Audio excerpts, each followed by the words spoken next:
एक शाम मेरे पति एक 18 साल की लड़की को घर ले आए। कहाँ की? गरीब है, इसे काम की जरूरत है। मैंने कहा, ऐसा क्या काम है जो हम दोनों के बीच में अकेली कर सकती हूँ?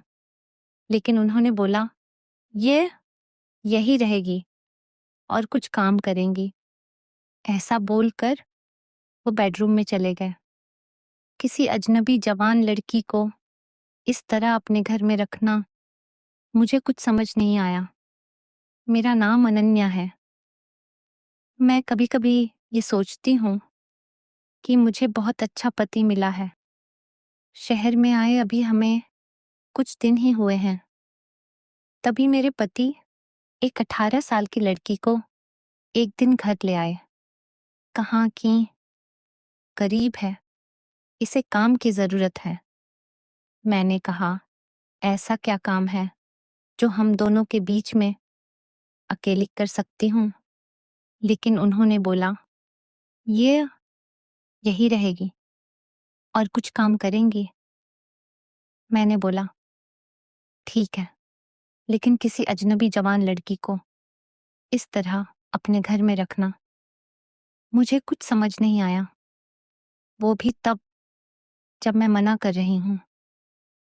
रात को मैंने सोचा कि उनसे पूछूं, आखिर ये लड़की कौन है? लेकिन रात जब मैं कमरे में गई, तब वो अपने लैपटॉप पर मीटिंग में बिजी थे।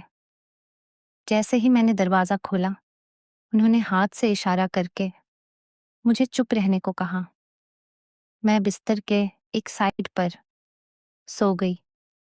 सुबह करीब 7 बजे मेरी नींद खुली। तब मैंने देखा, पतिदेव बिस्तर पर नहीं है।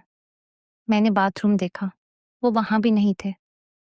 दरवाजे के पास जाकर जब मैंने किचन में देखा, तो मेरे पति हाथ में पैसे लिए उस लड़की को दे रहे थे और वो लड़की रो रही थी।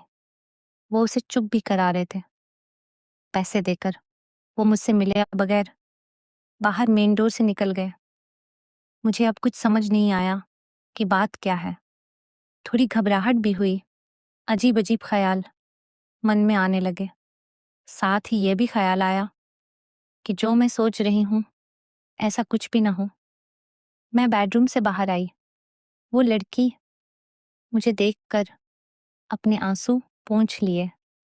मुझे देखते ही बोली, मैडम साहब बोले कि वो आज शहर के बाहर जा रहे हैं मीटिंग के लिए। कल शाम तक आएंगे। आप सो रही थीं इसलिए आपको उठाया नहीं। उन्होंने कहा कि मैं आपको बता दूं। मुझे उससे बात करने का बिल्कुल भी मन नहीं था, इसलिए मैंने उसकी तरफ देखा भी नहीं। बस अब मैं अपने बेडरूम में बैठी कुछ कुछ सोचने लगी। शादी को अभी 1 महीना ही हुआ है और मैं उनके बारे में न जाने क्या क्या सोचने लगी। लेकिन उन्होंने मुझे सोचने का कारण भी दिया है। एक तो ये लड़की वो अचानक ले आए, मेरे मना करने के बाद भी, और आज वो उसे रुपए भी दे रहे थे। मैंने सोचा एक बार फोन पर उनसे बात करके देखती हूँ। मैंने उन्हें फोन लगाया, पर उनका फोन स्विच ऑफ बता रहा था। ये पहली बार था जब ऐसा हुआ कि उनका फोन बंद है। अब मेरा सिर और भी चकरा गया। इतने में वो लड़की रूम में चाय लेकर आती है। बोली, मैडम चाय। मैंने भी उससे पूछा, तुम्हारा नाम क्या है? बोली, राखी। उसके पास फोन भी था और अब वो वाइब्रेट हो रहा था। फोन को रिसीव करने वो दौड़कर मेरे बेडरूम से बाहर गई। मुझे दूर से यही सुनाई दे रहा था कि उसने कहा, मैं आती हूँ।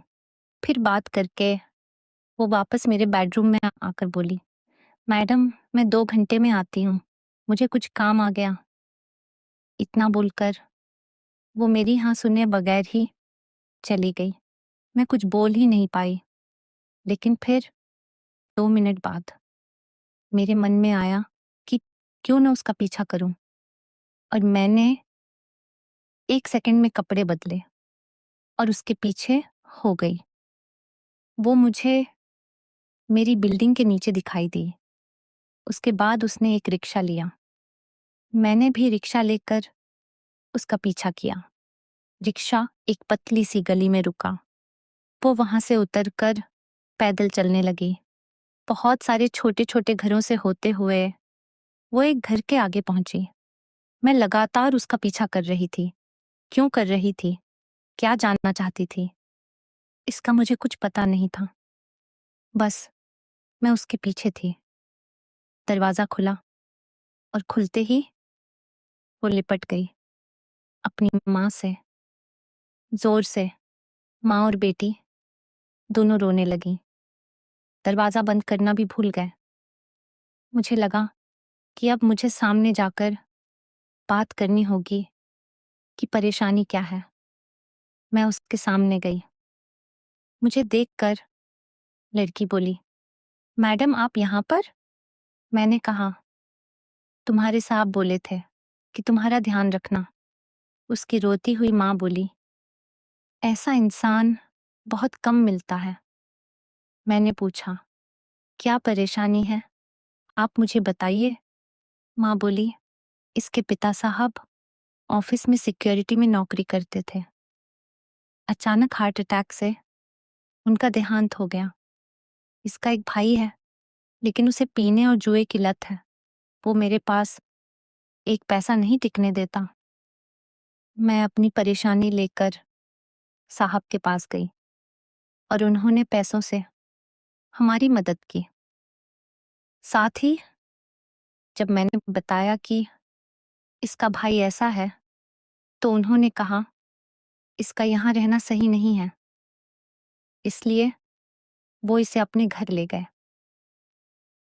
मैं इनकी बातें सुन ही रही थी कि उनका फोन आया। मैंने फोन रिसीव किया। सूरज बोले, मेरा फोन रात में मीटिंग की वजह से चार्ज नहीं था। इसका कारण बंद आ रहा था। तुम कहाँ हो? तो मैंने बोला, मैं तुम्हारे घर आई हूँ। सूरज बोले, हाँ, मैं रात में तुम्हें बताने वाला था, पर मीटिंग की वजह से लेट हो गया और तुम सो गई। मुझे उस समय जो सही लगा वो मैंने किया, इसलिए मैं इसे तुम्हारे पास ले आया। मैंने कहा, बिल्कुल ठीक किया आपने लड़की को लेकर। फिर मैं अपने फ्लैट चली गई। अब मैं उससे और अपने पति दोनों को ज्यादा प्यार करने लगी। दोस्तों, तो यह थी आज की हमारी कहानी। अगर आपको ये कहानी पसंद आई तो वीडियो को लाइक दीजिएगा, और चैनल में नए आए हैं तो चैनल को सब्सक्राइब कीजिए। धन्यवाद।